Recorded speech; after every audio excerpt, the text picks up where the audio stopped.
Urban Therapy with Sun 752. This is your daily Gogetemism number 124 for February 6, 2015.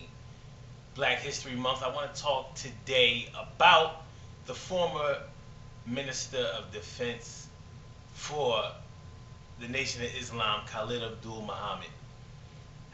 Khalid Abdul Muhammad was a very, very fiery, motivational type of speaker who had a lot of knowledge about Black history, African history, and he was a great dude. And he also, after his split with the Nation of Islam, because they did have a split with the Nation of Islam, he formed the new Black Panther Party, and the new Black Panther Party still acts in conjunction and in honor of Khalid Abdul Muhammad.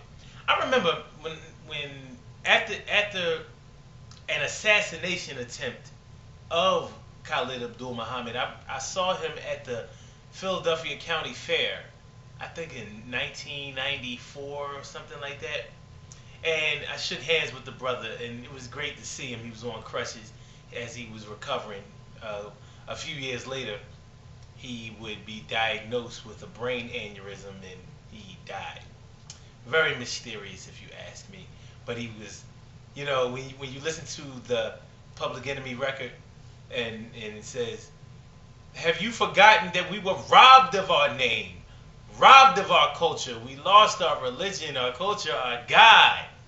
And by the way some of us act, we've even lost our minds." That was Khalid Abdul Muhammad. So look him up, man. He's a great man. I mean, real great. Hopefully you can find some decent information about him. That's how it's going down. Now, your daily Gogetemism for today is taking people off your prayer list. Have you ever been wronged? Well, you ever felt like somebody has done you so wrong that you used to pray for them and you feel like you don't even need to pray for them no more? You feel like whoever they dealing with right now, whoever they taking through it right now, they can pray for them, but you don't feel like you need to do that no more? It's that deep sometimes, but you have to ask yourself, is that really right? Is it right to take somebody off your prayer list? Because think about it. That's almost like a sin within itself. If you are a praying person, if you're a God-fearing person like that. I mean, I'll say this. If I pray for you, I'm going to keep praying for you. That's just the kind of man I am. But at the same time, I don't think I've really been hurt to the point where I feel that I need to erase somebody's memory from my life. You know how people be saying stuff like, lose my number. And they really mean that, lose my number. How can you lose a number that you have stored in your memory? If you dial somebody's number on a regular basis, you don't really need to look inside that phone unless you never memorized the number in the first place. A lot of us do that with cell phones. Technology has really taken away our ability to memorize things. But when your heart is in something, it's very easy to remember a whole lot of things. When we're hurt, when somebody hurts our heart, it's easy to remember everything bad that a person has done to us. And when somebody has done us very, very well, it's so easy to remember all of the good things that they did. So that's why people have such fond memories of people who have passed away. And it's probably one of the reasons why they say don't talk down to the dead, because people get offended when their loved one passes and people have a lot of bad things to say about them. But do you pray for them? Do you still pray for them? I mean, is that a real thing? I mean, you in your personal life, have you ever felt like you've been done so wrong that you was like, you know what? I used to pray for this brother, or I used to pray for this sister every single night, and I think I'm not going to do that no more.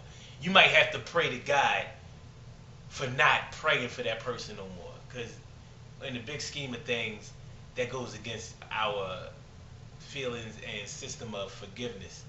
And in order to be free from some things, not all things, we have to practice forgiveness.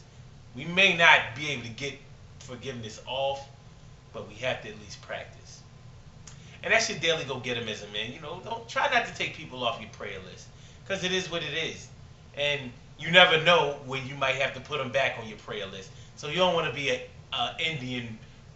You don't want to be an Indian prayer giver. Indian give a prayer. Whatever, whatever. Listen, good things happen to those who wait. Great things happen to those who grind.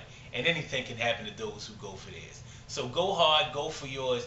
Try to keep people, as many people as possible, on your prayer list. Try not to take anybody off of your prayer list. And if they have done you so wrong that you want to take them off your prayer list, that means that you probably need to pray for them harder. I'm not saying that you have to forgive them, but try to find it in your heart a way to be able to move on. Sometimes it just be that way. UrbanTherapyWithSun.com. Hit that up. YouTube.com Sun752. Hit that up too. And that's how it's going down. I'll holler at y'all tomorrow, man. Have a lovely, happy, and safe weekend.